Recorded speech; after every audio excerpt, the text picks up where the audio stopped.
Bonjour chers téléspectateurs, fidèles amis croyants, que la grâce du Seigneur vous accompagne toujours et là où vous êtes. Bienvenue à votre troisième numéro de votre émission Le temps du carême, de ce troisième vendredi de carême.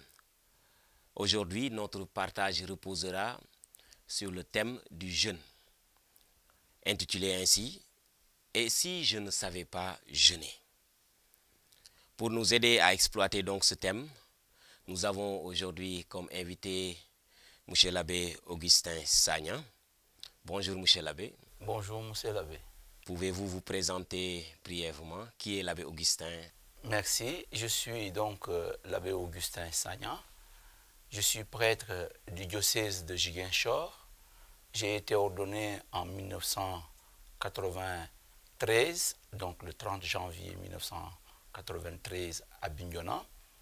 J'ai longtemps servi dans mon diocèse d'origine Ziguinchor. Et aujourd'hui, je suis en mission au grand séminaire Liberman de Sébikotane depuis 8 ans. Cette année, j'assure l'intérim à la direction et j'enseigne en même temps l'histoire de l'Église et la missiologie. Vous êtes là pour nous entretenir sur le thème « Et si je ne savais pas jeûner ?» Nous le savons bien, nous sommes dans le temps de carême et qui dit carême parle de jeûne. Et chaque année, nous vivons ce temps de carême et ce même mot revient. Mais en quoi consiste exactement le jeûne chrétien catholique? Merci pour la question qui m'a été posée. Le temps de carême est un temps que nous prenons. Il est proposé 40 jours. 40 jours qui font référence à 40 ans de vie du peuple juif au désert, mais aussi 40 jours que Jésus a eu à prendre au début de son ministère, et donc pour se préparer à ce ministère pastoral. Et donc pendant ce temps de carême, eh bien, nous nous efforçons à rejoindre Dieu de tout notre cœur, de toute notre âme et de tout notre corps. Et voilà pourquoi, donc, à mon avis, le jeûne consiste dans un exercice à double sens. Donc il y a un volet vertical qui consiste à rejoindre Dieu. Il nous est dit, nous l'entendons dans le Deutéronome, soyez parfaits comme votre Père Céleste est parfait. Donc nous aspirons à la sainteté de vie. Mais pour vivre dans cette sainteté de vie, il y a cette dimension verticale qui consiste donc à rejoindre nos frères, parce que le chrétien, en se sauvant, ne se sauve pas seul. Il se sauve avec les autres. Et il y a des exercices qui nous sont proposés, le jeûne, la prière et l'aumône. Et en quoi consiste exactement cet exercice de manière concrète? Comment vous pouvez expliquer cela à un fidèle lambda qui se dit, bon, je suis chrétien, je suis dans le temps de carême, je veux jeûner un jour, je veux jeûner 40 jours, ainsi de suite. L'Église nous a proposé des sentiers ou alors des moyens par lesquels nous pouvons rejoindre Dieu à travers ces 40 jours de prière, de jeûne et d'aumône. Eh bien, ça consiste donc à se priver. Hein, il faut se priver de nourriture. Il est dit que les jours obligatoires pour le jeûne, c'est le mercredi des cendres et le vendredi saint. Mais le reste des autres jours, nos évêques nous exhortent à jeûner autant que faire se peut, et surtout le vendredi, si c'est possible, se priver d'un repas dans la journée. Hein, on peut se priver d'un repas. Et maintenant, c'est à chacun de voir en conséquence ce qu'il peut faire, quel est le repas qu'il peut donc ne pas manger pour s'exercer donc à cette vie de sainteté. Mais il n'y a pas que la dimension corporelle, il y a la dimension du cœur, et c'est celui le plus important d'ailleurs. Hein, c'est le jeûne du cœur, c'est-à-dire s'abstenir des pensées mauvaises, s'abstenir de la malhonnêteté, de la méchanceté, du vol et de tout ce qui vraiment empêche l'homme de grandir sous le regard bienveillant de Dieu. C'est ce jeûne-là auquel nous sommes plus invités que le jeûne donc, du corps, parce que c'est jeûner d'abord intérieurement. Eh bien, quand tu le fais, le corps accompagne ce travail-là que tu fais à travers donc, ton esprit. Hein? Avoir un esprit propre, un esprit disposé à rencontrer Dieu à travers le prochain, les actions que l'on peut entreprendre pour aider aussi le confrère ou bien le prochain qui est à côté de moi à grandir, à être heureux, à être épanoui dans sa vie professionnelle, dans sa vie familiale et autour de lui. Tout ça, c'est important pendant le jeûne. Qu'est-ce que vous pouvez dire par rapport à ces fidèles qui se disent que bon, il faut rompre le jeûne à 20 heures pour le reprendre à minuit? Qu'est-ce que dit exactement l'Église par rapport aux heures de rupture et de début de jeûne? Dans l'Église catholique, il n'y a pas d'heure pour commencer ou pour rompre le jeûne. On peut rompre le jeûne à l'heure à laquelle on a l'habitude, par exemple, de manger. Et on peut, dès le matin de bonne heure, commencer le jeûne selon notre convenance. Et le plus important, c'est vraiment cette disposition du cœur et de l'esprit. Que nous soyons disposés. Il ne faut pas croire que, bon, voilà, il y a une heure, par exemple, 18h30 ou 19h, où il faut rompre le jeûne forcément en prenant de l'eau chaude, en prenant du café, en prenant je ne sais pas quoi. On peut le faire. On peut le faire, mais ce n'est pas une obligation qui est faite aux chrétiens de rompre le jeûne à partir de telle heure. Le plus important, il ne faut pas calculer. Le jeûne chrétien ne consiste pas en des calculs. Il faut le vivre librement. C'est ça, c'est la liberté intérieure. C'est le cœur qui se met à disposition et l'esprit qui travaille de toutes ses forces à rejoindre Dieu dans ce qu'il est, saint, parfait. Et nous, c'est cela. Nous voulons rejoindre Jésus-Christ, aller avec lui jusqu'au bout, jusqu'à la croix, jusqu'à la résurrection. C'est ça l'exercice qui nous est proposé pendant ces 40 jours. Vous avez abordé, M. l'abbé, un thème très intéressant qui concerne la liberté dans le jeûne. Alors, vu cela, on peut donc dire que le jeûne du chrétien peut différer d'un milieu à un autre ou bien d'une personne à une autre. Donc, autrement dit, celui qui choisit de jeûner ainsi prend ses responsabilités par rapport à un autre qui choisit de jeûner autrement. Le jeûne, quand tu le fais, mais c'est tout simplement une question de relation personnelle avec ton Dieu. Il ne faut pas regarder ce que l'autre fait et dire, bon, je vais jeûner comme tel. Non, c'est une relation personnelle. Parce que demain, ton salut ne te concerne au premier chef. Donc, c'est toi-même qui prends l'engagement de dire, mon Dieu a besoin, me propose d'être comme lui. Alors, qu'est-ce que je fais pour être comme lui? Donc, je prends les dispositions qui s'imposent à moi. Si je suis en mesure, nous encourageons en cela, d'ailleurs, je félicite ceux qui sont capables de jeûner toute la journée. Matin, midi, soir, et couper le jeûne le soir, au repas, au dîner. Ça, ceux qui sont capables de le faire, mais chapeau. Mais ceux qui sont aussi capables de jeûner tout le carême pendant 40 jours, ça aussi chapeau.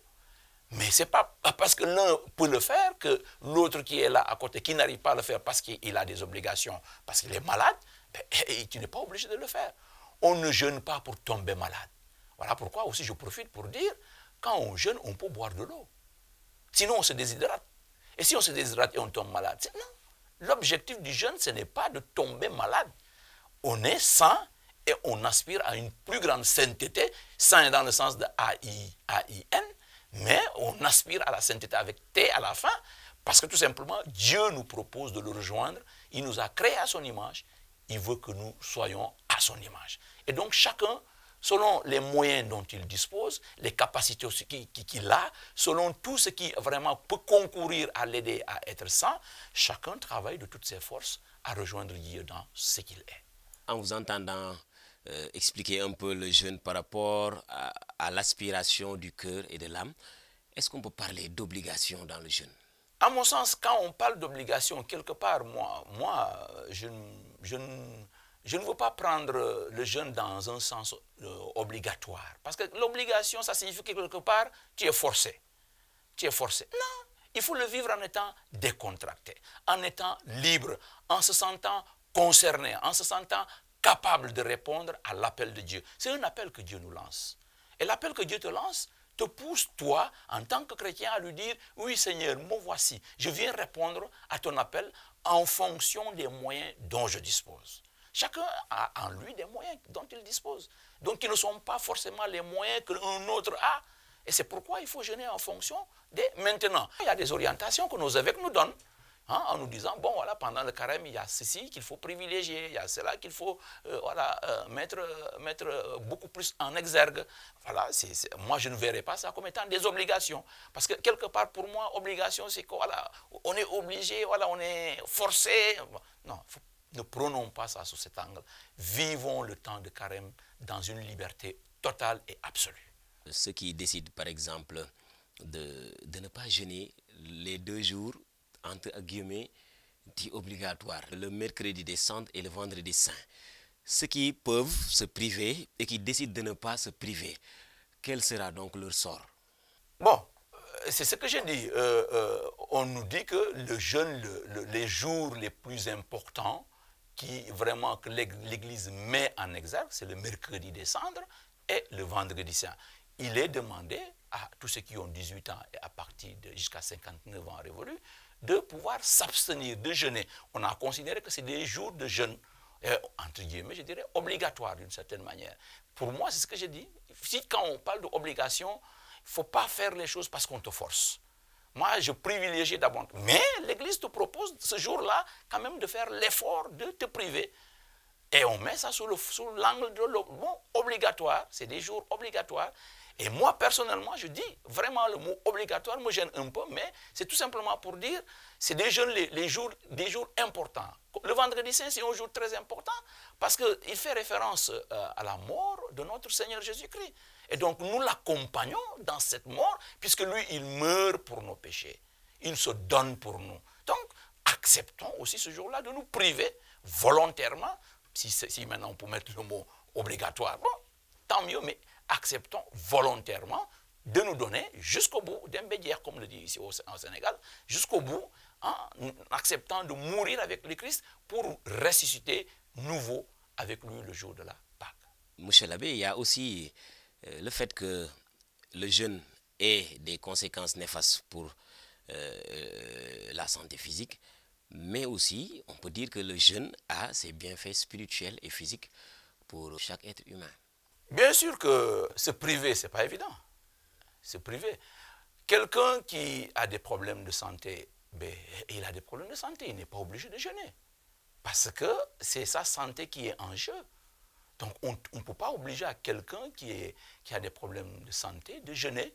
Mais s'il sent qu'à l'intérieur de ses problèmes de santé, il a quelques efforts qui lui permettent de se priver, qui lui permettent de rejoindre Dieu, mais pourquoi pas? S'il peut le faire, tant mieux. Pourvu que sa santé, pendant que voilà, il fait le jeûne, sa santé ne se détériore pas. Et donc, voilà, si vraiment il ne peut pas, il ne peut pas. Mais comme je dis, le plus important dans le jeûne, c'est le cœur. La disposition de notre cœur. Qu'est-ce que nous en faisons pendant ce temps-là? On peut se priver de nourriture pendant tout le carême, mais si pendant ce temps-là, nous passons tout notre temps à faire du mal, à quoi cela a servi cette privation de nourriture que nous avons eu à faire pendant 40 jours? Ça ne sert à rien du tout. Donc, la chose la plus importante, c'est vraiment la première chose la plus importante, c'est la disposition de notre cœur. Il est où pendant ce temps? Pendant que nous nous privons de nourriture, notre cœur se trouve où? Est-ce que notre cœur cherche à rejoindre Dieu? Est-ce que notre cœur cherche à soutenir tous ceux qui sont autour de moi, qui ont besoin de moi, qui ont besoin d'aide, qui ont besoin de secours, qui ont besoin de je ne sais pas quoi? Qu'est-ce que notre cœur fait pendant ce temps? C'est ça le plus important. Si on arrive vraiment à se débarrasser de ce qui nous retarde, de ce qui nous met en conflit avec nos frères, c'est bravo, c'est ça le plus important. Et vraiment, cette privation de nourriture vient accompagner cette démarche de foi que nous faisons en cherchant à rejoindre Dieu et en embarquant tous nos frères en humanité vers cet élan qui nous pousse à aller vers Dieu. Je veux même rebondir sur cela. Vous avez parlé de ce qui tourne autour de nous. Et aujourd'hui, nous savons que on ne peut pas parler de l'homme sans parler des réseaux sociaux, des médias, de la télé. Et on sait bien le contenu de ces choses-là qui sont devenues aujourd'hui incontournables. Quelle doit être l'attitude du chrétien en ce temps de carême ou bien face aux jeunes? Quelle doit être l'attitude du chrétien par rapport à ces réseaux sociaux, à la télé et aux loisirs quelconques? Mais vous savez, dans ce monde-là, ces réseaux sociaux, s'ils existent, c'est pour aider l'homme. C'est pour permettre à l'homme de croître, la croissance humaine, mais aussi la croissance spirituelle. À travers les réseaux sociaux, on peut apprendre beaucoup de choses qui nous hissent, qui nous élèvent davantage vers Dieu. Et si à travers ces réseaux, effectivement, je peux grandir, je peux apprendre beaucoup de choses qui m'aident à grandir, tant mieux. Mais si les réseaux sociaux, j'utilise les réseaux sociaux pour m'éloigner davantage de Dieu, autant s'abstenir. Et les évêques insistent là-dessus. Si on peut se priver de télé pour des choses vraiment de futilité, des choses qui ne nous aident, futilité dans le sens de ce qui ne nous aide pas à grandir, ne nous aide pas à rejoindre les autres, ne nous aide pas à nous hisser davantage et pour aspirer à une plus grande sainteté, pourquoi je vais me servir des réseaux sociaux? Je m'abstiens. Hein? Et c'est ce que j'ai dit, moi j'aime souvent dire aux chrétiens, c'est cet élan que nous faisons pendant le carême. C'est un nouveau départ que nous prenons. Tu prends ce nouveau départ. Après le carême, tu continues. Il n'est pas dit que maintenant, après le carême, bon, voilà, on retourne, on retrouve les vieilles habitudes, les vieilles... Non, c'est un nouveau départ que tu prends. Et à partir de ce nouveau départ, maintenant, tu continues à grandir et à montrer que voilà, tu aimes Jésus-Christ. Et si tu aimes Jésus-Christ, eh bien, tu travailles à faire comme Jésus a fait. Son attention aux plus petits. Hein? Le soutien que tu dois apporter à tout le monde. Tout ce que tu peux aider, il faut le faire. Et c'est ça le chrétien. Je pense que si nous travaillons dans ce sens-là, nous aiderons beaucoup de gens à être heureux dans leur vie. Et ce pays sera un pays vraiment où il fait bon vivre. Parce que tout le monde comprendra qu'il a la responsabilité de son frère qui est à côté de lui. D'abord le frère qui est à côté de toi. Avant de penser à ceux qui sont loin là, il faut penser d'abord à celui qui est à côté de toi. Tu dois t'en occuper. C'est dans ta vie chrétienne. Un chrétien doit s'occuper de son frère qui est à côté. Tu te réveilles le matin, oui, tu n'as pas vu ton frère. Le carême, c'est aussi ça. Tu n'as pas vu ton voisin qui est à côté. Tu dois te préoccuper pour savoir, mais pourquoi la porte n'est pas ouverte? Et tu vas chercher à savoir pourquoi. Ça, c'est important. Il ne faut pas qu'on rejoigne ce que nous voyons aujourd'hui en Europe, où l'individualisme commence à prendre de plus en plus de la place.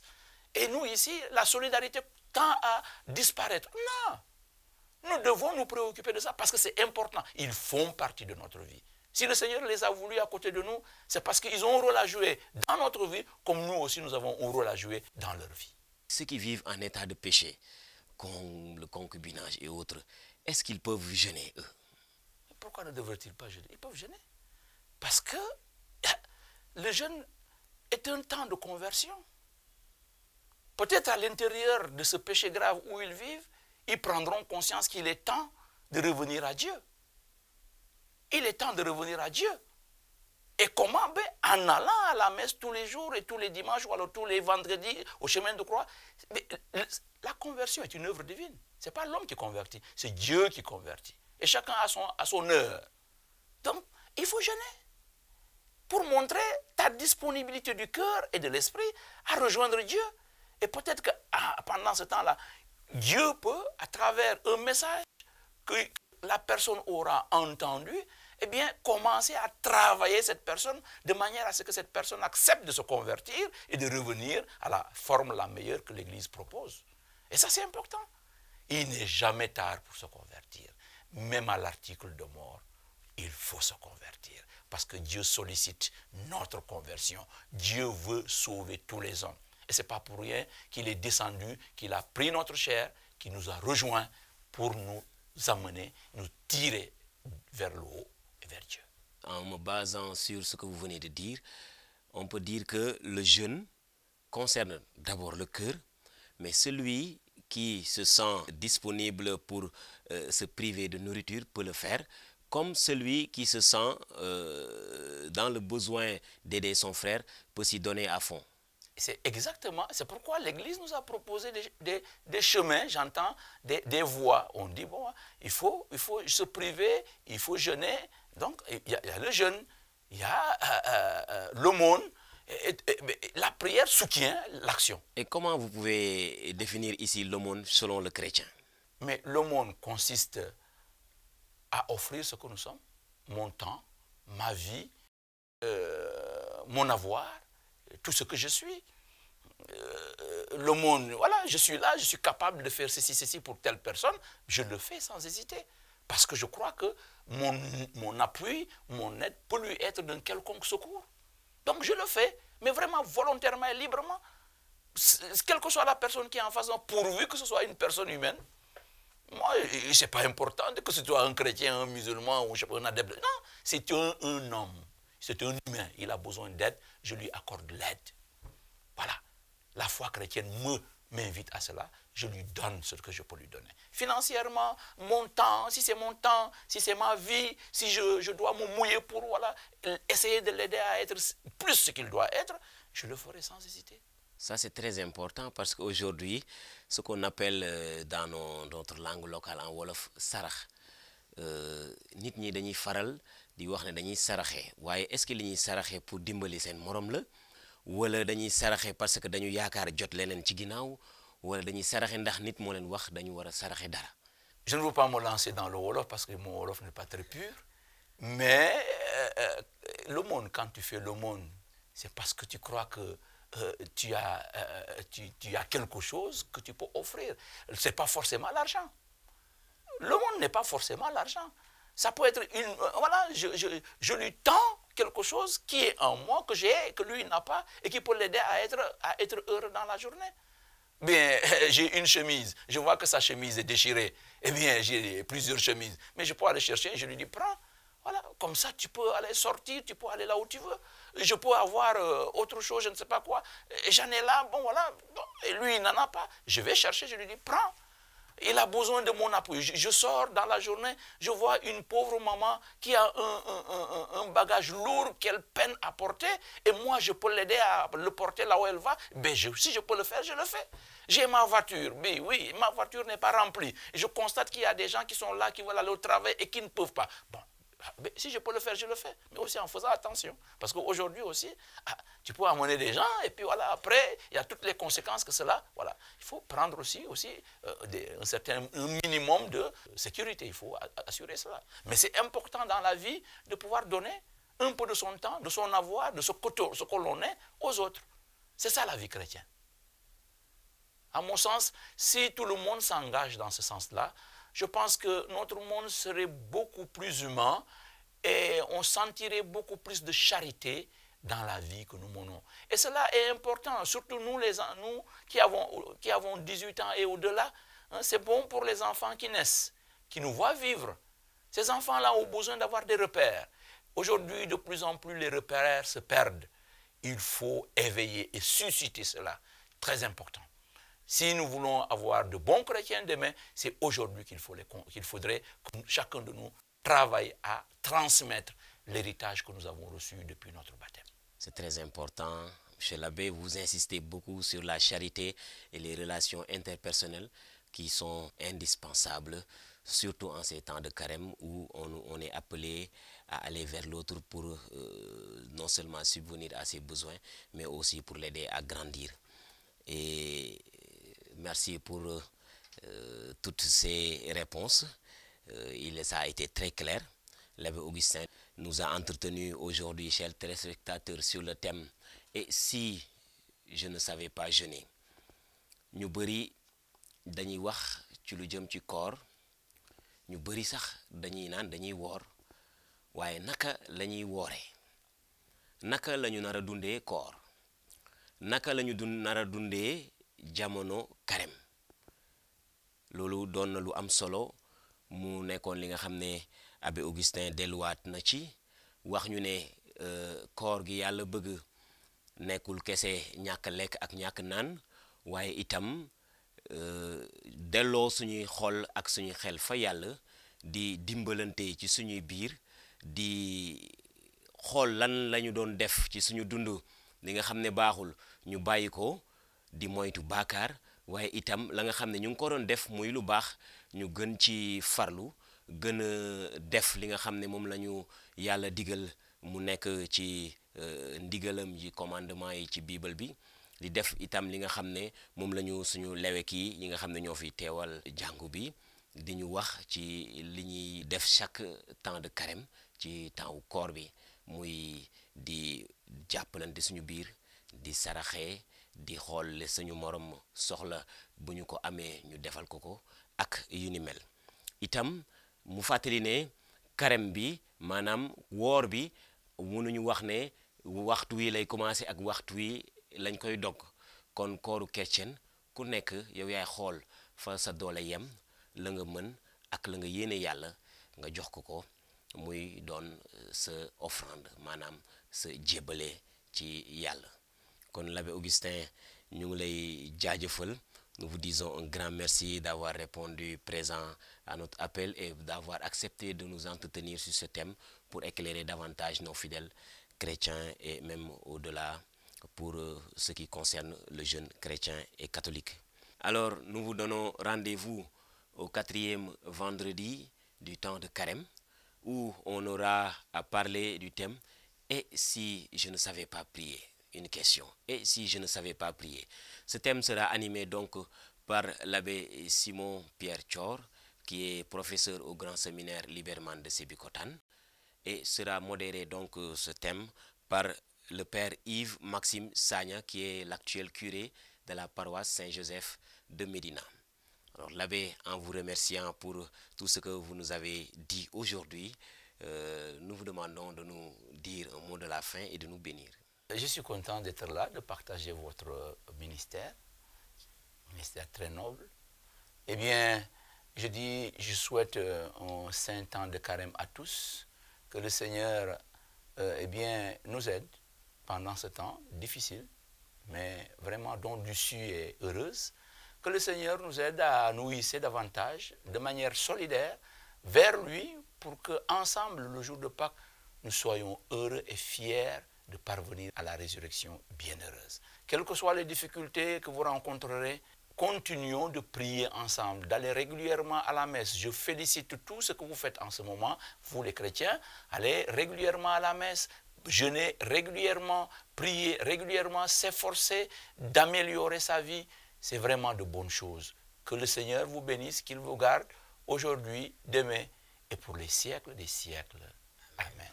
Nous vous souhaitons un très bon week-end et une bonne suite de temps de carême dans le Christ Jésus, qu'il continue de vous bénir et de vous fortifier dans vos efforts et que ces efforts soient davantage couronnés par la grâce qui nous attend à la résurrection du Christ à Pâques. Que Dieu vous bénisse.